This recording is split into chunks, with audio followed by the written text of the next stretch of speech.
My lord, my case was for declaration injunction saying that कि ये particular land हमने खरीदी थी मुल्लू से, who was the initial owner of the property, my lord, 17/5/2006 में by registered seal deed. Ji Purchase from Millu on 17/5/2006. Registered seal deed या unregistered? by registered seal deed. Registered seal deed. Ji. Exhibit P5.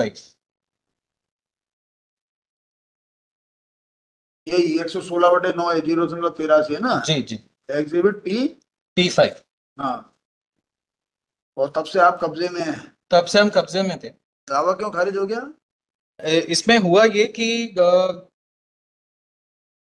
इनका ये कहना है कि हमारी जो जमीन थी title and position on the basis of this registered sale deed, on the basis of this registered sale deed, my lord, but the position is that कि वहां पर एक नहर निकली और नहर में कुछ जमीनें जो हैं वो अक्वायर हुई.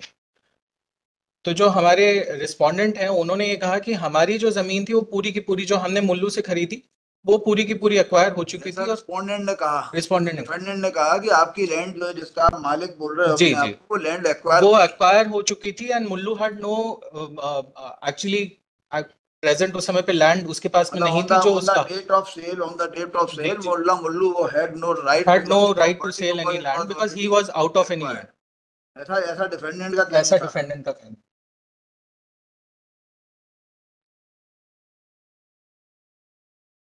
On the basis of this sale deed, my lord, हमारा नाम 4/1/2007 में it was entered in the revenue records by the tehsildar.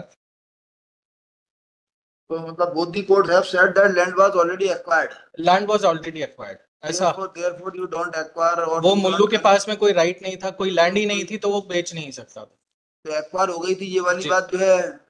Acquire में my lord हुआ ये है कि there are 2-3 डॉक्यूमेंट्स जिसमें एक डॉक्यूमेंट ये है कि एसडीओ जो इरिगेशन का है उसने ये लिखा कि पूरी की पूरी लैंड इस पर्टिकुलर खसरे से एक्वायर नहीं हुई थी.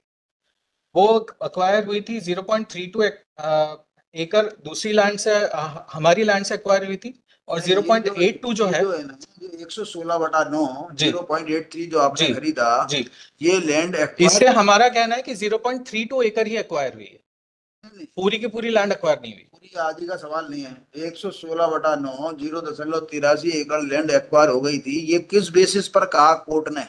ये वहां पर उन्होंने नीचे 78 की एक सेल डीड बताई है और आर के अंसारी करके एक अधिकारी हैं इरिगेशन डिपार्टमेंट. एक्वायर कब हुई थी? This was in 78, around 78. ये 78 में एक्वायर हुई थी. तो का कोई दस्तावेज है एक्विजिशन का रिपोर्ट पर? जी हाँ, ये इन्होंने पेश किया है D20 मान लो. D20 जरा ये वाला इसका रिकॉर्ड दो ना. ऐसे 909/10 का रिकॉर्ड इसको वाला घटा दो. ऐसे 909/10 का रिकॉर्ड दो. Like both the courts have concurrently held that land was already acquired. जी. अब क्या मिलेगा इसमें? लैंड ही नहीं मौके पे है. नहीं, हमारा ये कहना है कि एग्जिबिट P4 जो हमने पेश किया था दिस वाज बाय द अनुविभागीय अधिकारी.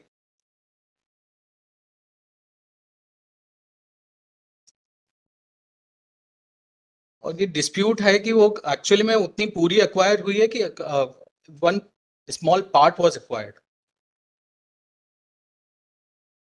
तो दस्तावेज इन्हीं के हैं. कितनी एक्वायर हुई ये कोर्ट बैठ के तय थोड़ी करेगा. नहीं, वो तो उसी बात पे हमने क्वेश्चन ऑफ लॉ इसलिए बनाया है कि वो वहां पे कमिश्नर अपॉइंट होना चाहिए था. के लिए पहले अपना जाके पहले निपट लो कितनी एक्वायर हुई थी. आप तो झूठ बोल कर आए हो. आपने तो एक्विजिशन की बात ही नहीं की होगी. नहीं, हमने तो वही तो एक्विजिशन की बात ही नहीं की होगी ना. जब आपको मालूम था कितनी एक्वायर हुई तो आप क्लियर कर लेकर आते कि 116 में से ये एक्वायर हो गया था, इसका नंबर ये है, हमारा नंबर ये. 116/9 एक्वायर हुआ था या नहीं हुआ था? क्या एक्वायर? हमारा ये कहना है 116/9 में से 0.32 एकड़ ही एक्वायर हुई है और ये प्लेंट में भी हमने सब सारी चीजें ये उसमें भी आई हैं. कौन सा एग्जिबिट है? Exhibit P4. मैंने जो एक्विजिशन का जो कागज है वो कौन सा है?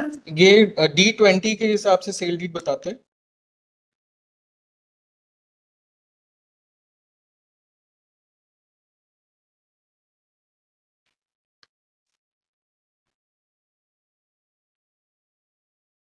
T20 या T20 कोई कागज लगाया है यहाँ पे? या D18 भी है, D18 में उसकी सर्टिफाइड कॉपी शायद उन्होंने पेश करी थी।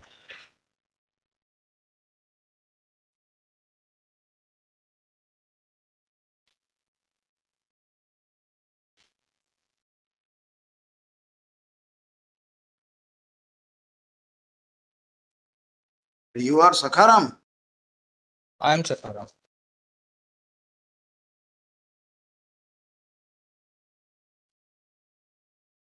मुल्लू की जमीन कितनी थी टोटल? मतलब वैसे तो 10 एकड़ जमीन थी, वो अलग अलग समय पे उन्होंने बेची थी। हमने जो खरीदी थी वो 17/5/2006 के। ये क्या है कि बेईमान आदमी है मुल्लू, जी तो आपको उसने फंसा दिया। जी। अब मुझे आपको पूरा हिसाब आपको देना पड़ेगा कि मुल्लू की जमीन कितनी थी, उसने कितने लोगों को बेची और कितनी बची थी, तब आपको सक्सेस मिलेगी। हाँ जी।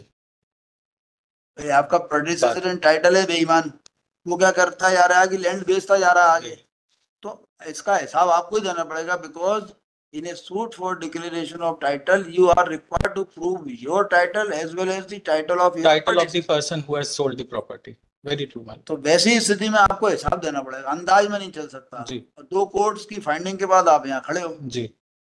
Both the courts have said that land was already acquired. हाँ। तो अब आप हिसाब बताइए, आपकी ड्यूटी है हिसाब बताना कि मुल्लू के पास कितनी थी, कितनी उसने बेची। ऐसे अंदाज में तो नहीं चलेगा, because you are in second appeal. Land was acquired or not, it is a finding of fact. वो ट्रू है, बट हमारा ये कहना है कि वेरी डॉक्यूमेंट्स हैं इरिगेशन डिपार्टमेंट के, कहीं वो कुछ कह रहे हैं कि नहीं इसमें से इतनी एक्वायर हुई, अब ये उनके कहीं वो केस कुछ के कह रहे हैं हिसाब कि से, इसमें से उनके इतनी केस एक्वायर। के हिसाब से आप अपना केस तो नहीं बनाओगे। आपको तो अपना केस, जिस दिन आपके ऊपर जो है काले बादल छाए, सामने वाले ने कहा लैंड एक्वायर हो गई, तो आपको उस दिन सोच लेना चाहिए था कि हिसाब क्या है जमीन का। अब यदि मुल्लू के पास थोड़ी सी भी जमीन बची होगी तो उसमें आप अपना हिस्सा मांग सकते हो।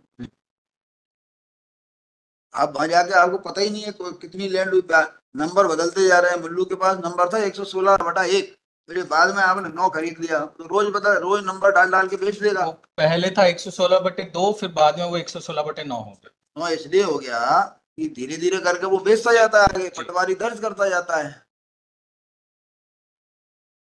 तो अभी और बेच देगा आगे नंबर 13, 14, 15 तक डाल के। उसको क्या है, आप हिसाब बताने में सब है। तो ठीक है, आई एम डिसमिसिंग और you withdraw it, you take chance, report की अदर। मान लो जमीन बची हो सकता है कि जो है नहीं बची हो, तो मुल्लू के खिलाफ आप वापसी पैसा वापसी का मुकदमा लगा देना। इतना मुकदमा लड़ने का, सेल डीड का जो खर्चा आया हो। नहीं, मेरा सबमिशन ये था मालूम कि चूंकि इरिगेशन डिपार्टमेंट के खुद के वेरी डॉक्यूमेंट्स हैं, हम जिस डॉक्यूमेंट पे रिलाई कर रहे हैं उसमें एसडीओ खुद कह रहा है कि इस पर्टिकुलर जमीन से जो हमने खरीदी उसमें से 0.32 एकड़ ही एक्वायर हुई, और बाकी की जो जमीन जो है 0.82 एकड़ है वो बाकी के एडजेसेंट लैंड है उसमें से एक्वायर हुई, ना कि हमारी लैंड में से। तो आप बताओ, अब आप यहाँ से शुरू करिए। मुल्लू के पास इतनी जमीन थी, इतनी एक्वायर हुई, इतनी उसने ऐसे बेची, फिर उसके बाद 116, 2 के बाद 3, 4, 5, 6, 7, 8, 9 बने,